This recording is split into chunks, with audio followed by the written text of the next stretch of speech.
CPIM নেতা কর্মীদের উপর আক্রমণকারী বিজেপির উপরে অবিলম্বে শাস্তি দিতে হবে। সংগ্রাম, বিক্ষোভ, প্রতিবাদ,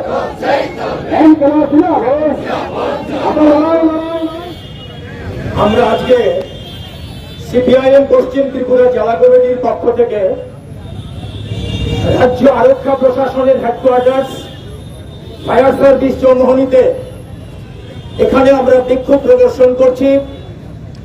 এই বিক্ষোভে আমাদের মূল আওয়াজ হচ্ছে বিগত লোকসভা নির্বাচন যেটা হয়ে গেল অষ্টাদশ লোকসভা নির্বাচন, এই নির্বাচনোত্তর সময়ে পশ্চিম ত্রিপুরা জেলায় বিজেপি আশ্রিত, বিজেপির মন্ত্রী বিধায়কদের আশ্রিত, বিশেষ করে ঝিরানিয়া মহকুমার মজলিশপুরের মন্ত্রী বিধায়ক সুশান্ত চৌধুরী আশ্রিত সমাজদ্রোহীরা, দুর্বৃত্তরা ক্রমাগত একের পর এক আক্রমণ সংগঠিত করে চলেছে সিপিআইএম নেতা কর্মী এবং সাধারণ নিরীহ মানুষের উপর।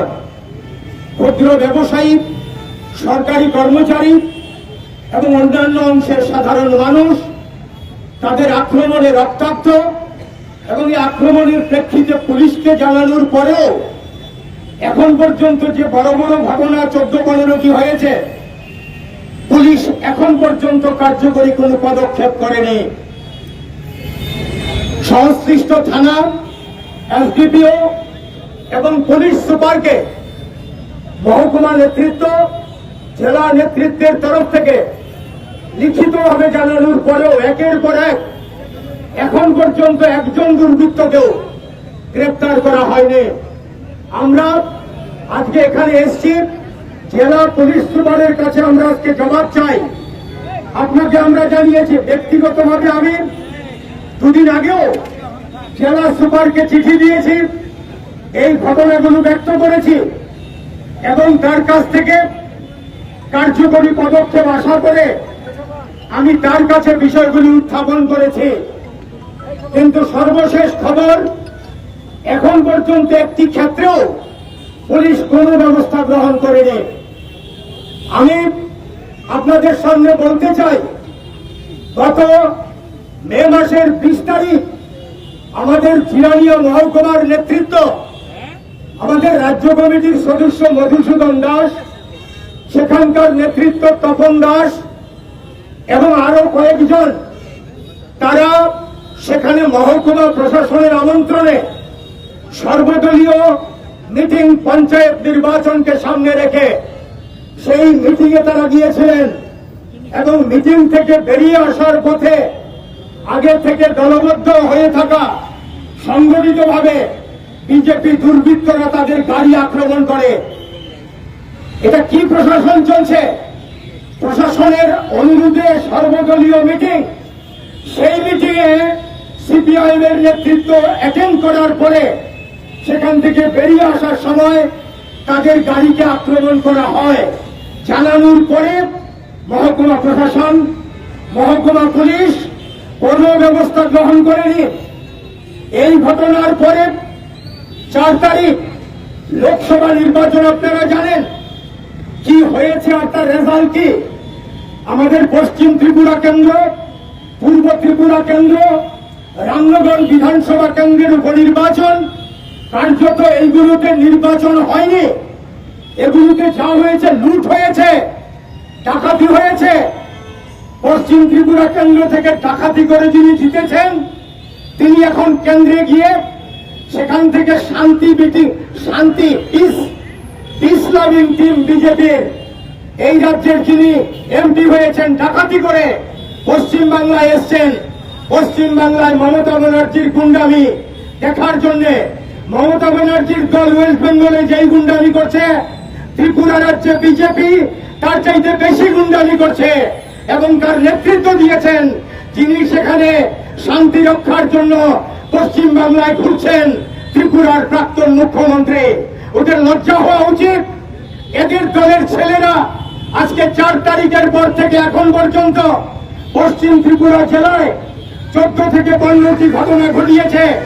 সেখানে একের পর এক মারধর করা, বাড়ি ছাড়া করা, সম্পত্তি দখল করা, সেখানে নানা ধরনের নানা রকমের সন্ত্রাস করেছে। আমি যেটা বলবো, এই যে চিরানিয়া মহকুমা, আমরা আজকে বলছি না, আমরা গত 6 বছর ধরে বলছি, চিরানিয়া মহকুমার মজলিশপুরে সেখানকার বিধায়ক মন্ত্রী সুশান্ত চৌধুরী, এটা সবাই জানে, আমরা আগেও বলেছি, তার আশ্রিত, তার জন্য ভোট লুণ্ঠনে কাজ করেছে অহোরাত্র যারা চিহ্নিত সমাজদ্রোহী, তারা আক্রমণ করছে দিনের পর দিন। একটা কেন্দ্রের যদি বিধায়ক বা মন্ত্রী তিনি যদি চান যে তার বিধানসভা কেন্দ্রে এই ধরনের ঘটনা তিনি ঘটতে দেবেন না, তাহলে একদিনও এই ঘটনা ঘটতে পারে না। এখানে সংবাদপত্রের বন্ধুরা আছেন, প্রচার মাধ্যমের বন্ধুরা আছেন, আপনারা বলুন, কোন একটা বিধানসভা কেন্দ্রের বিধায়ক তিনি যদি চান যে আমার বিধানসভা কেন্দ্রে আমি একটি ঘটনা ঘটতে দেব না, তাহলে কোনো ঘটনা ঘটতে পারে না আক্রমণের ঘটনা। এই হচ্ছে 1 নম্বর কথা। 2 নম্বর কথা, ওই বিধায়ক যদি না চান, তিনি যদি চান যে তার এলাকার মধ্যে বর্গী রাজত্ব কায়েম করাবেন, তার এলাকার মধ্যে ফেসিবাদী রাজত্ব কায়েম করাবেন, তার এলাকার মধ্যে বিরোধী সিপিআইএম কংগ্রেস যেই দল করুক তারা করতে পারবে না, তারা আক্রান্ত হোক, তোমরা আক্রমণ করো, যৌথভাবে আক্রমণ করো, গিয়ে বাড়ি ছাড়া করো, তোলাবাজি করো, মারধর করো, রক্তাক্ত করো, হাসপাতালে নিতে দিও না। এইরকম যদি চান সেই এলাকার বিধায়ক মন্ত্রী, তাহলেই একমাত্র সম্ভব এই ধরনের ঘটনা ঘটতে পারে। এবং এই ধরনের ঘটনাই আজকে মজলিশপুরে ঘটছে। আমি দ্বিতীয় যে বিষয়টা বললাম, এটাই হচ্ছে কোন দায়িত্ব নিচ্ছেন না শান্তি রক্ষার, বরং তার সঙ্গে যারা ঘুরে, তার হয়ে যারা গুন্ডামি করছে, গন্ডগোল করছে, তারা প্রশ্রয় পাচ্ছে, তারাই মজলিশপুর জুড়ে গত 6 বছর ধরে ব্যাপক সন্ত্রাস কায়েম করে রেখেছে। আমি প্রশ্ন রাখতে চাই মুখ্যমন্ত্রীর কাছে, স্বরাষ্ট্রমন্ত্রীর কাছে, গোটা এই বিজেপির যে মন্ত্রিসভা, এই মন্ত্রিসভার কাছে আপনারা তাহলে ঘোষণা করুন, আপনাদের মন্ত্রীরা, বিধায়করা নিজ নিজ কেন্দ্রে তারা এই সমস্ত গন্ডগোলে মদত দেবেন, আইন কিছু করতে পারবে না। ঘোষণা করুন। এই ঘোষণা করছেন না, কেন করছেন না? আপনারা বুঝতে পারেন এটা যদি করেন তাহলে আপনাদেরকে মানুষ আরো ছিছি করবে। এই জন্য এই ধরনের গন্ডগোল আপনারা পেছন থেকে পরিচালনা করছেন, এবং পুলিশ ভয়ে, মন্ত্রী বিধায়কদের ধমকের ভয়ে, বিজেপি গুন্ডাদের আক্রমণের আতঙ্কে পুলিশ অফিসাররা থানাতে কাজ করছে না, এসডিপিও ভূমিকা নিচ্ছে না, ইভেন এসপি কে বলার পরেও কোনো কার্যকরী পদক্ষেপ গ্রহণ করা হচ্ছে না। অন্তত চিরানিয়া মহকুমাতে এখন পর্যন্ত 11 থেকে 12টি ঘটনা ঘটেছে, একটি ক্ষেত্রেও কোনো ব্যবস্থা গ্রহণ করা হয়নি। আমি এখানে পুলিশের সদর দপ্তরে, এখানে মাননীয় জেলা পুলিশ সুপার মিস্টার কিরণ কুমার, আমি তাকে বলতে পারি আপনার সঙ্গে আমার দীর্ঘ আলোচনা হয়েছে, আমি আপনাকে চিঠি পাঠিয়েছি, কিন্তু একটি ক্ষেত্রেও কোনো পদক্ষেপ করেনি পুলিশ। এটা কেন? তাহলে কি আইনের শাসন নেই? আইনের শাসন তাহলে বলবৎ করবেন না? আপনারা দুর্বৃত্তদের ভয় পান, মন্ত্রী বিধায়কদের ধমককে ভয় পান, আইন শৃঙ্খলা নেই, আইন শৃঙ্খলা থাকবে না, তাহলে আপনারা পুলিশের বড় আধিকারিকের চেয়ারে বসে আছেন কেন? এই হচ্ছে আমার প্রশ্ন।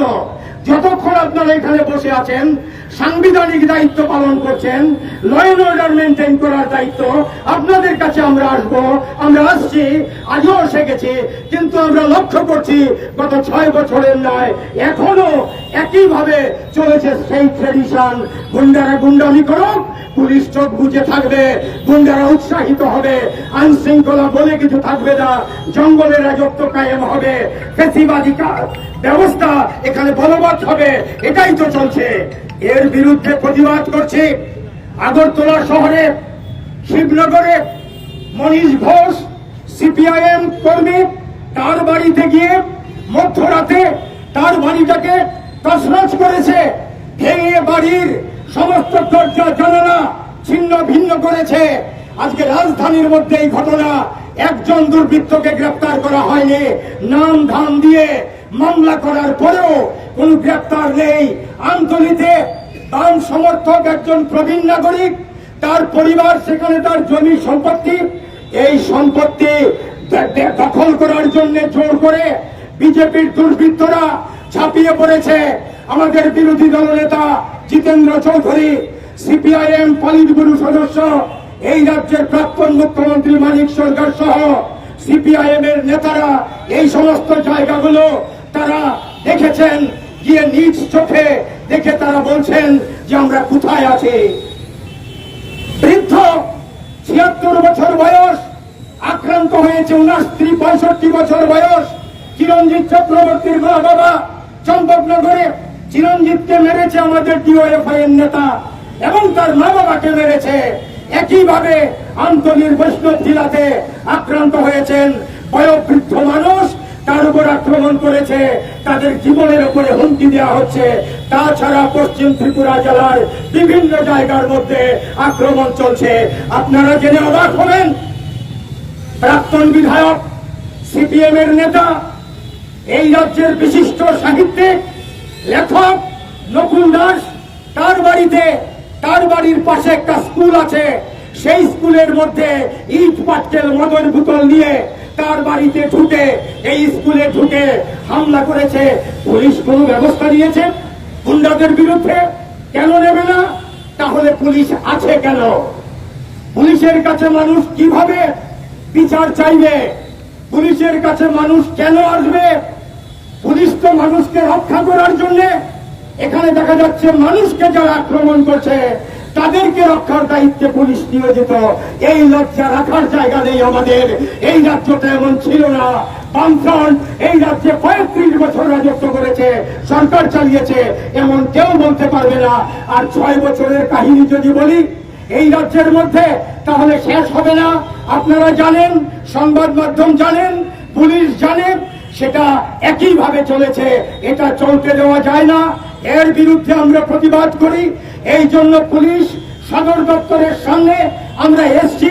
পুলিশ সদর দপ্তরে পুলিশের ডাইরেক্টর জেনারেল অফ পুলিশ এখানে বসেন, আইন শৃঙ্খলা বসেন, যারা আইজির দায়িত্বে আছেন, এখানে এসপি ওয়েস্ট আছেন, অন্যান্য বড় বড় অফিসাররা আছেন। আপনারা আমাদের কথা শুনছেন না এমন না।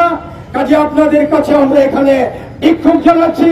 আপনাদের গেইটে দাঁড়িয়ে আমরা দেখতে চাই আপনারা দুর্বৃত্তদের বিরুদ্ধে কি ব্যবস্থা গ্রহণ করেন এবং আইনের শাসন কিভাবে আপনারা ফিরিয়ে আনতে পারেন, এটা আমরা দেখতে চাই।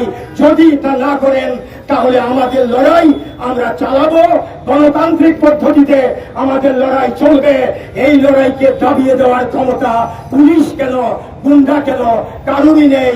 জনগণের ক্ষমতা বড় ক্ষমতা। এই ক্ষমতা নিয়েই আমরা এখানে এসেছি। আমরা এখানে দুর্বৃত্তায়ন করার জন্য আসিনি, আমরা বিচার চাইতে এসেছি। পুলিশ বলুক দুর্বৃত্তদের বিরুদ্ধে ব্যবস্থা গ্রহণ করবে কিনা। যদি না করেন তাহলে আমরা আমাদের আন্দোলন অব্যাহত রাখবো। এই হুঁশিয়ারি আমি দিলাম। এই হুঁশিয়ারি দিয়ে আমি আমার বক্তব্য এখানে শেষ করলাম। আমার পরে